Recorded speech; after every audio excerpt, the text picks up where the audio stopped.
Fala aí galera, beleza? Sejam bem-vindos a mais um vídeo aqui no canal Diário no Canadá. E no vídeo de hoje, galera, eu quero trazer uma série nova aqui pro canal, que vai ser basicamente brasileiros fazendo ou dando relatos sobre como foi a experiência deles morando aqui no Canadá. E obviamente, como esse daqui é o primeiro episódio da série, eu vou estar dando o meu relato sobre como tem sido a minha experiência morando aqui no Canadá, mas eu também morei no México, então também acho que seria válido dar uma perspectiva de como foi a visão de um brasileiro morando tanto no Canadá quanto no México. E eu também queria convidar todos vocês para, se vocês moram no exterior ou já moraram no exterior, para escrever aqui nos comentários e talvez no futuro eu possa trazer as histórias de vocês aqui pro canal, beleza? Então vamos lá para minha história, que ela começa em 2022, exatamente janeiro de 2022, que foi quando eu vim pela primeira vez aqui pro Canadá. Eu vim no finalzinho da pandemia, então eu peguei um pouco dessa transição do Canadá saindo da época que você tinha que usar máscara, e era todo aquele rolo, enfim, todo mundo sabe como foi a pandemia, para as coisas normalizarem. Então foi um pouco engraçado, né, porque eu sinto que o Canadá estava bem mais avançado na questão da Covid do que o Brasil. Mas eu também não posso falar muito porque eu peguei só o finalzinho, então eu realmente não sei como foi o Canadá durante a pandemia inteira, beleza? Então, assim que eu cheguei no Canadá, eu fui morar com um tio meu, que ele morava numa parte mais no subúrbio de Toronto, né? Não propriamente em Toronto. E foi bem legal. Assim, o choque de cultura quando você acaba de chegar num país novo é bem louco. Por exemplo, eu achava muito engraçado andar assim na rua e ouvir as pessoas falando em inglês. Eu sei que, obviamente, né, o que ia acontecer, não sei o que mais eu ia poder esperar. Mas as pessoas falando inglês assim na rua foi uma coisa que me impactou bastante.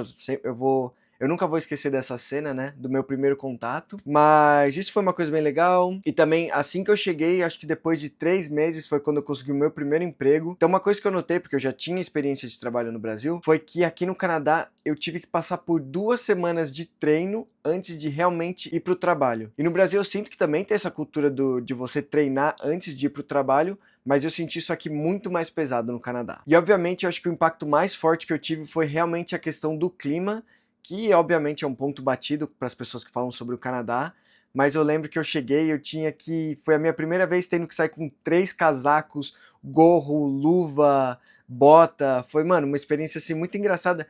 E no começo, quando você acaba de chegar, você ainda não se importa muito com o frio. Hoje em dia eu honestamente odeio frio. O verão eu passo basicamente o tempo inteiro aqui dentro da minha casa, mas naquela época era algo tão novo que você não se importa de sair na rua e explorar, mesmo fazendo menos 15 graus.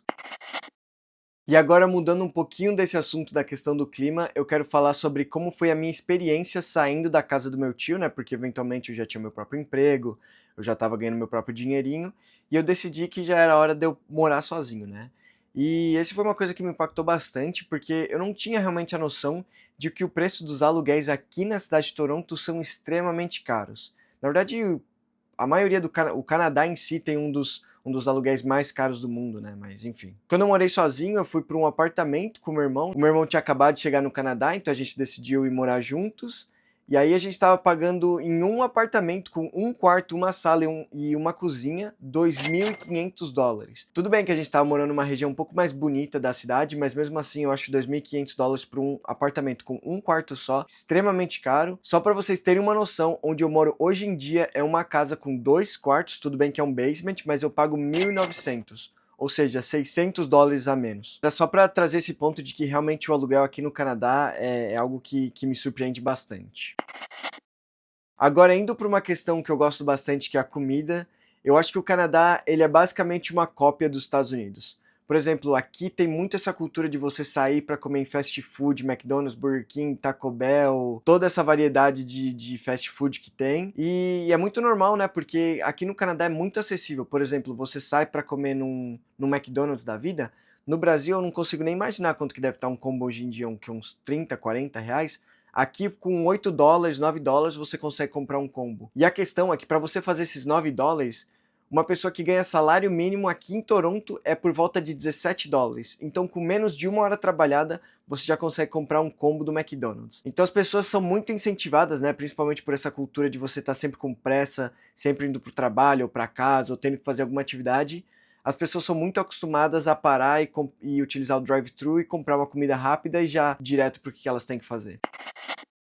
E agora eu vou trazer o ponto que eu acho que é um dos que vocês mais estão interessados em saber, que é sobre trabalho. Eu trabalhei em diversas coisas aqui no Canadá. Eu já trabalhei de atendente de supermercado, já trabalhei em construção, hoje em dia eu trabalho de fotógrafo, eu já trabalhei de garçom também, ou seja, já trabalhei diversas coisas aqui no Canadá. E eu posso te dizer sim que em questão de tipo, por exemplo, o quanto você ganha e a quantidade de coisas que você pode adquirir é bizarro se você comparar com o Brasil. Por exemplo, pessoas que trabalham no salário mínimo aqui no Canadá não têm dificuldade nenhuma de ter acesso a iPhone, a MacBook, PS5, carro.